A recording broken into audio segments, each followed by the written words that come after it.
सर्वात मोठी बातमी घडामोडी पाहण्यासाठी चॅनेल सबस्क्राईब करा।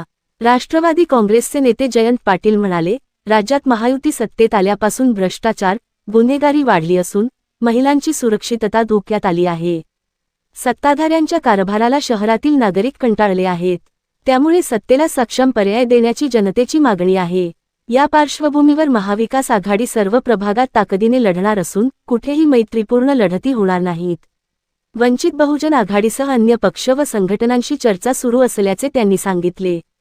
मात्र सांगली, मिरज, कुपवाड महापालिकेसाठीच्या महाविकास आघाडीत काँग्रेस, राष्ट्रवादी, शरद पवार आणि उद्धवसेना हेच 3 पक्ष राहतील, असेही त्यांनी स्पष्ट केले। मुलाखत प्रक्रियेत राष्ट्रवादी, अजित पवार चे कुठलेही नेते किंवा कार्यकर्ते सहभागी नव्हते, असेही त्यांनी स्पष्ट केले। दरम्यान दुपारपर्यंत मुलाखतीसाठी काँग्रेस नेते डॉक्टर विश्वजित कदम उपस्थित होते। दुपारनंतर ते काँग्रेसच्या बैठकीसाठी मुंबईला निघून गेले।